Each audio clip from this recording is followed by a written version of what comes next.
L'atteinte de l'autosuffisance en riz passe par la disponibilité de semences de qualité.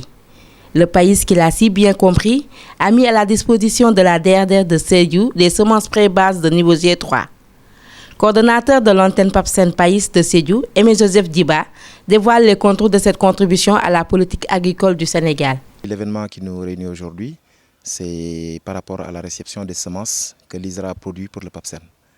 Donc pour rappel, on a une convention avec l'ISRA, ISRA et Pays, pour une production de semences et aussi faire un peu le suivi de ces semences. On a reçu 2 tonnes 320 kilos de semences de riz de 7 variétés que l'ISRA a produit pour le Pays dans le cadre de la convention qu'on a mis en place depuis l'année passée. Produite par l'ISRA dans le cadre de la convention Pays qui lie l'Institut et le PAPSEN, ces semences auront un impact certain sur la reconstitution du capital semencier de riz. Le conseil technique du DG de l'ISRA revient sur cet apport. Le partenariat entre le Pays, l'ISRA et le CNR à travers donc l'IBIMET contribue donc fortement à la politique de l'État en matière d'autosuffisance en riz, parce qu'avec les 2 tonnes 300 de pré-base qu'on vient de livrer aujourd'hui, ça permettra dès cette campagne, s'il y a un bon suivi, et j'espère que la DRD nous accompagnera avec le Pays à avoir un bon suivi, donc on pourra aller à 30 tonnes. Donc ces 2 tonnes et quelques pourront permettre d'avoir 30 tonnes de semences de niveau base.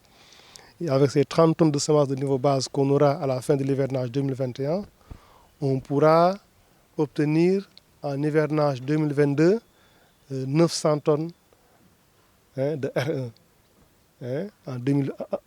en hivernage 2022. Et si le suivi est encore bien maintenu, avec ces 900 tonnes de R1, on pourra avoir en hivernage 2023 plus de 27 000 tonnes qu'on pourra donc mettre à disposition des producteurs pour la production en plein champ. Les raisons qui ont guidé le choix des variétés de ces semences sont dévoilées par Dr Baboucar Bamba du CERA de Djibélor. Dans le cadre de cette convention, on a jugé nécessaire de travailler avec la lutte variétale, c'est-à-dire proposer une variété ou bien des variétés qui tolèrent le sel jusqu'à un certain niveau. Donc c'est pourquoi on a amené la WAR 1, qui est une variété à cycle long, qui fait 135 jours et qui a un rendement très bon, qui tourne autour de 3 à 4 tonnes. Et aussi qui tolère le sel, surtout le sel. Maintenant aussi, il y a au niveau des bas-fonds une autre contrainte qu'on appelle la toxicité ferreuse, qui aussi fait des ravages, aussi, même dans la région de Sédhiou, au niveau du département de Goudomp aussi, on voit beaucoup de parcelles envahties par le fer. Donc aussi pour lutter contre cette contrainte, on a aussi jugé nécessaire de travailler sur une variété qu'on appelle la Tox 728-2 ou bien la DJ 684D, qui sont très résistantes au fer et qui procurent des rendements très importants dans des conditions de fer ou bien dans des rizières envahies par le fer. Au niveau des plateaux, comme vous le savez, au niveau des plateaux, la contrainte principale, c'est le déficit hydrique. C'est pourquoi on a aussi proposé dans le lot de variétés qu'on a amené au PAPSEN Pays, la Nirica 14, qui est une variété à cycle très court qui fait 75 à 80 jours et qui donne un rendement très bon qui tourne autour de 3 à 4 tonnes. Chargée du suivi du contrôle de tout le dispositif, la DRDR a rassuré le PAPSEN Pays et l'ISRA de la redistribution objective de ces semences au niveau de ce grenier risicole. 1/5 de la production nationale, c'est 1/5 vient de la région, donc nous sommes bien positionnés. Et en termes de place aussi, nous sommes derrière la région de Kolda, deuxième en matière de riz pluvial. Donc ça veut dire beaucoup de choses. Donc notre contribution dans le cadre de l'autosuffisance en riz, cette contribution nous tenons toujours à la renforcer. Nous sommes chargés un peu de tout le processus de contrôle, donc le coordinateur en a parlé. Donc du début jusqu'au conditionnement, jusqu'à la redistribution aux producteurs.